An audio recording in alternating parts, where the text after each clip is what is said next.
AM Sports Report brought to you by Hobby Habit. Tomorrow through Sunday, spin the wheel of discounts with every purchase. Tell them Dodsey sent you 411 First Street in LeGrand, Hobby Habit, just for the fun of it. So, yeah, they're doing that.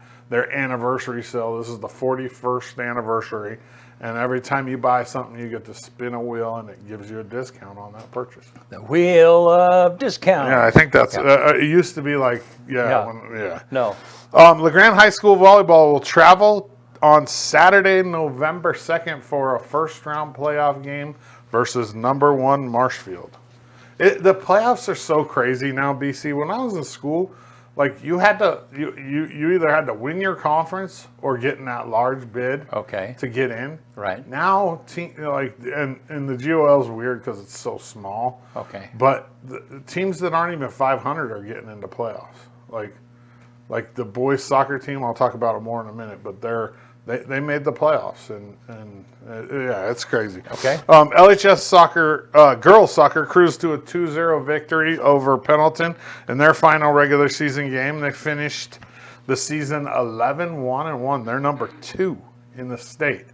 They have a playoff game on the 6th of November at a time and against an opponent that is to be determined because they don't have the soccer brackets out yet. Boys soccer beat Pendleton on Tuesday as well to end their regular season. They finished 6-7 on the season and made the playoffs. 6-7. Wow. I mean, I think they were 3-3 in the GOL, which is 500, and 6-7.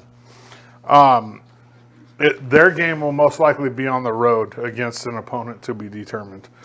I'll post the results and picks from yesterday's district cross-country race as soon as I get them from head coach Alma.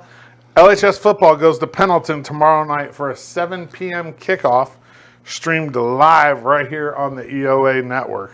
It's a big game for the Tigers. Big game because this has playoff implications for sure.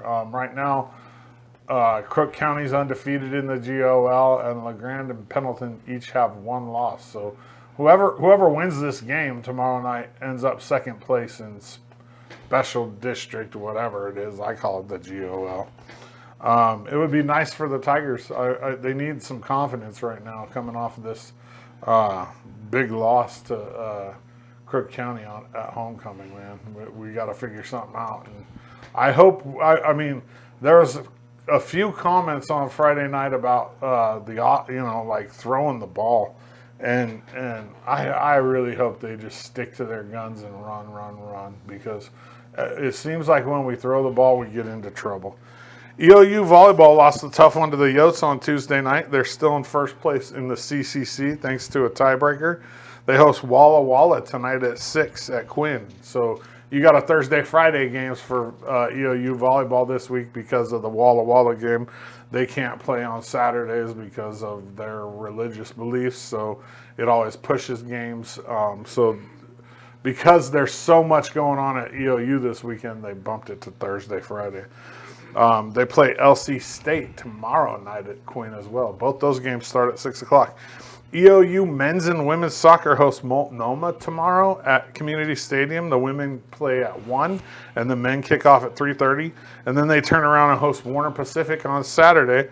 Women kick off at 11, and the men at 1:30. How does that work? Oh, I know how that works. There's a treat coming for you.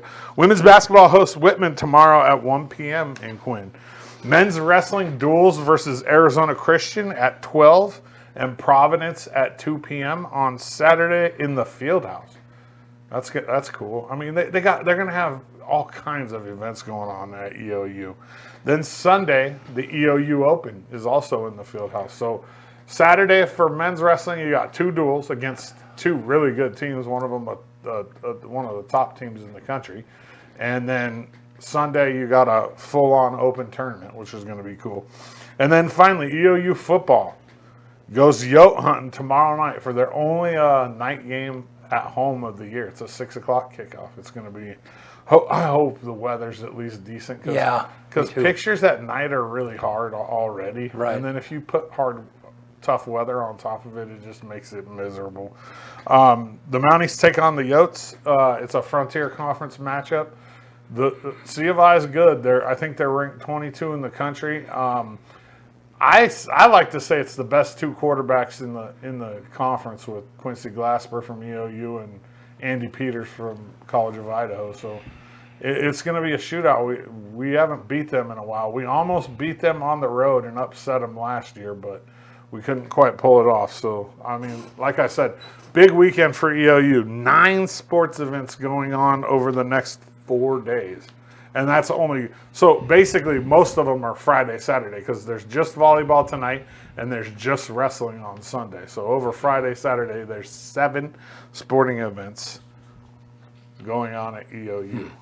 That's a busy, Gibb's going to be busy this weekend. Right? That poor guy runs around like a chicken with his head cut off. But, let me thank Gib, too. Gib hooked me up on a Saturday night with the sound system in Gilbert. He helped me out getting the high school dance set up for DJing, and man, I appreciate you, Gib. AM Sports Report brought to you by Hobby Habit, just for the fun.